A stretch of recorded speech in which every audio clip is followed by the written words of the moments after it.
5.2 next gen graphic tech demo. All right, so last year we Dude, look at this.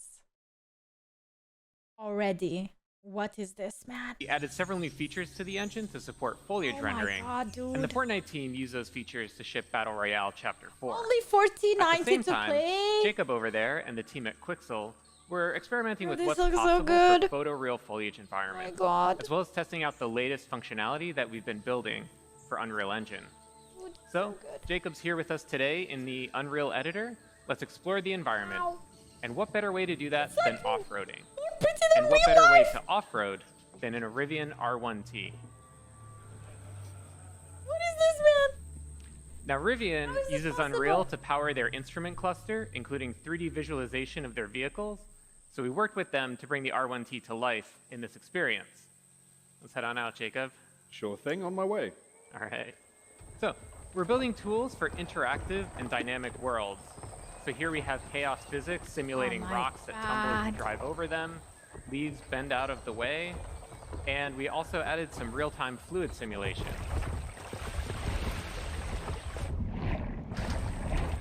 We worked with the team at Rivian to set up Unreal's Wow. chaos vehicle model to simulate the suspension of the truck and how the electric motors drive each individual wheel.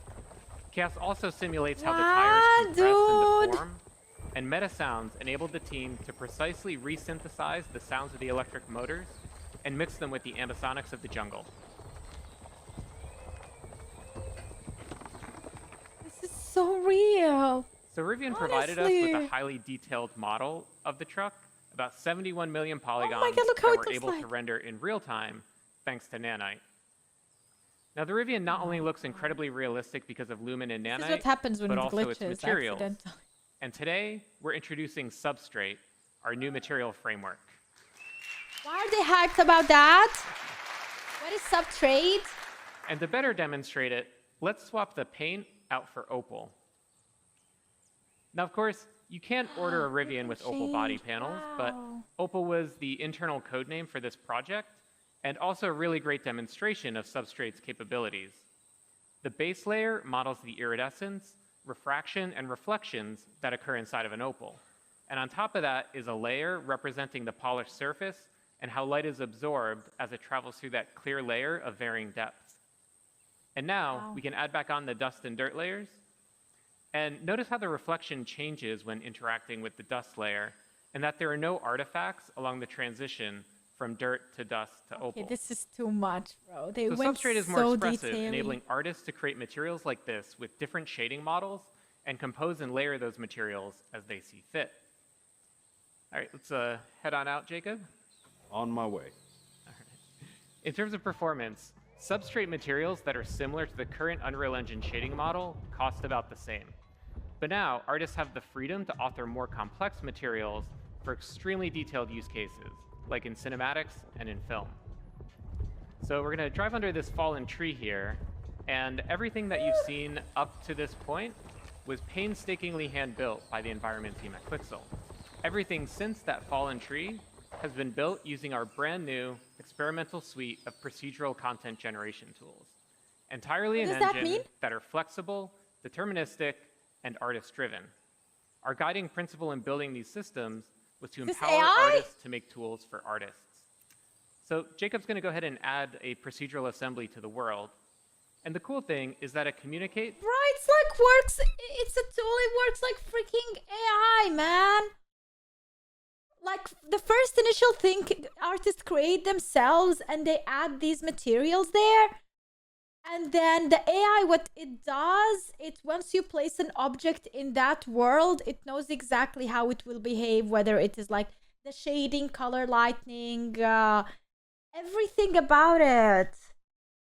It polishes it by itself. The program polishes it. Thank you. Did you hear the guy? God damn! Did you hear him in the background?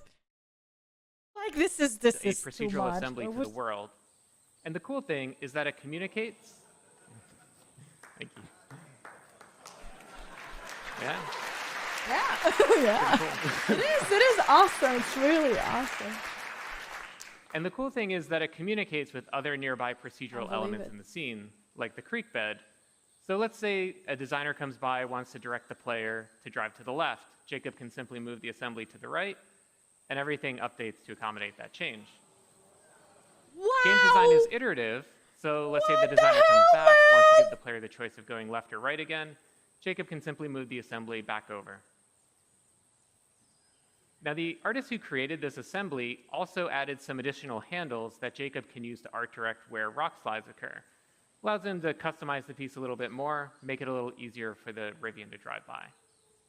So we started by handcrafting that original part of the level to set the visuals and art direction for the entire piece, and then built out procedural tools that allowed the team to create a much larger play space much more quickly.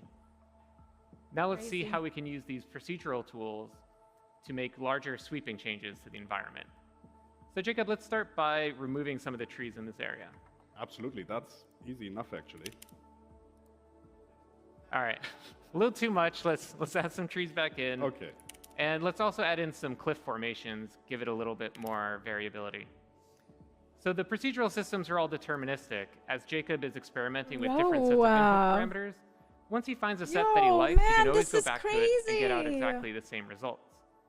And the procedural systems aren't just placing trees and rocks, but also fog cards, bugs, birds, everything that's needed to bring this environment to life. And everything that you've seen here works at scale. This environment is 4 kilometers by 4 kilometers. If we hide all of the procedural elements, we can see that original hand-built area about 200 meters by 200 meters. We believe that there will always be the need for hand-building environments, so we design these procedural systems to be tools for artists that work in concert with hand-built content. Both Substrate and the new procedural tools will be available in experimental form in 5.2. And everything you've seen here is running in the Unreal Editor in real time on a developer machine with an Intel 13900K CPU and NVIDIA RTX 4090 GPU. 49. So Jacob, thanks for being here and helping us out today. Thank you very much, Nick, for having me. It's been a pleasure. Crazy. I'm fascinated. Dude, I can't, like, the gaming, oh my, like, really, we need to invest a lot in our graphics and whatnot, but it's so worth it. Like, this thing looks so beautiful. Gaming is gonna be on a whole new level. It's gonna be one of the, like, especially with VR, crazy. It's gonna take over. It's gonna be amazing. You can experience better life in a video game than in real life. You can see much more.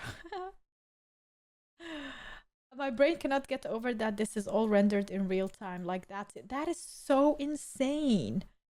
That is insane. Like, how does a program know exactly these things, and how quickly can this happen?